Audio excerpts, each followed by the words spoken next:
Proper insulin injection technique is critical to managing your diabetes. Whether you're new to injecting insulin or just want a refresher, I think you'll find this video demonstration will make you more comfortable with the process. I'm going to cover the basics of how to inject insulin with a syringe, but if your doctor has suggested a different method, always follow your doctor's instructions.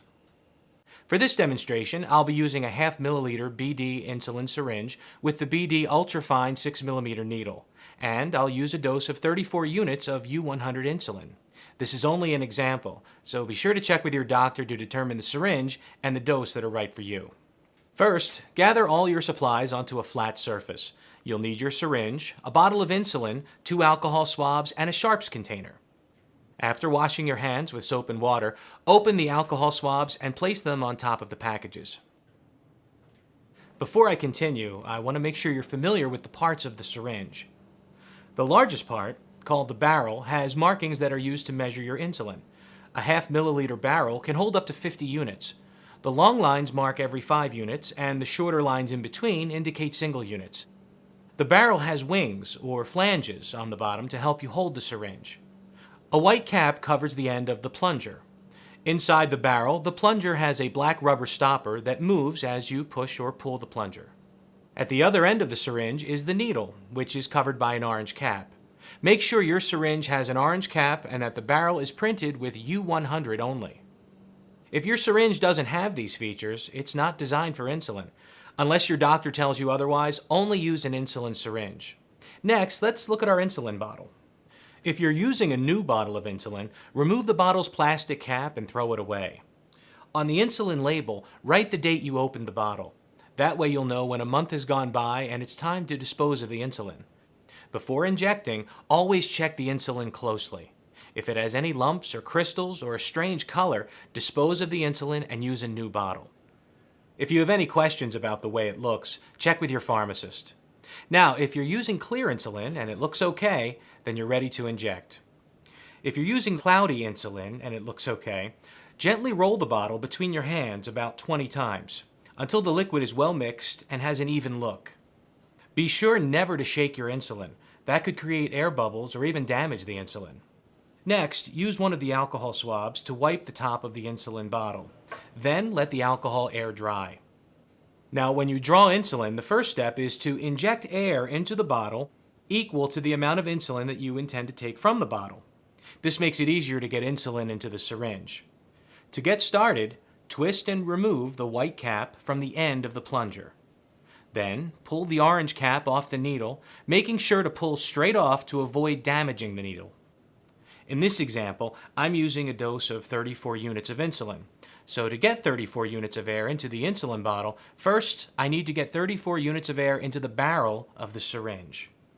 To do this, simply pull the plunger until the end of the rubber stopper closest to the needle goes past the 30 unit mark to the 4th small line. This is the 34 unit mark. Now, hold the syringe like a pencil with your dominant hand and hold the insulin bottle on a flat surface with your other hand. Place the needle's point directly above the center of the bottle's rubber top, being careful not to touch the metal rim with the tip of the needle. Gently push the needle straight through the top of the bottle until the entire needle goes in. Then, slowly push down on the plunger to push the air in the syringe into the bottle. Now, with the syringe still in the bottle, turn both the insulin bottle and the syringe upside down so the bottle is on top of the syringe. Make sure the needle tip is below the level of the insulin left in the bottle. If the tip is above the insulin level, you'll need to pull the needle out a bit. To draw insulin into the syringe, slowly and steadily pull down on the plunger until the end of the black rubber stopper closest to the needle is even with the line on the syringe indicating your dose. In this case, 34 units. It's important to pull slowly, since pulling too fast will create tiny air bubbles in the syringe. These air bubbles take the place of your insulin, which keeps you from getting your full dose. So before removing the needle from the bottle, look for air bubbles in the barrel of the syringe. If you see any air bubbles, slowly push the plunger until all of the insulin is back in the bottle. Then redraw the insulin more slowly. Continue to check for air bubbles as you go. Repeat these steps until there are no air bubbles in your syringe. Once you've drawn up your dose without any air bubbles, turn the syringe and the bottle back over and place the bottle on a flat surface. Then, holding the syringe by the barrel, carefully pull the needle straight out of the bottle and place the syringe on the flat surface as well, being careful not to let the needle touch the surface. Whether you're injecting in the abdomen or thigh, as part of healthy injection practices, it's important to rotate your injection sites. Move the injection down by a finger's width with each injection, and then change to a new site each week. So now, with the second alcohol swab, clean the small area of skin where you plan to inject. To clean the injection site, start in the middle of the site, and then, moving in a circular motion, clean the whole area. To reduce any stinging, be sure to let the alcohol on your skin air dry completely before you inject. Next, using your thumb and other fingers, gently, not too tight, pinch up the area of skin that you just cleaned. Pinching up helps to ensure the needle doesn't hit any muscle and that the insulin is released into the fatty tissue just beneath the skin. Now, in the middle of the pinch, insert the needle straight in. If you're very thin, you might need to inject at a 45-degree angle, but if you're not sure, discuss it with your healthcare professional. When the needle is fully inserted, slowly push in the plunger to deliver the insulin to your body. Then release the pinch as you slowly remove the needle. And that's it. To finish up, put the used syringe and needle in a sharps container, which you can buy at your local pharmacy.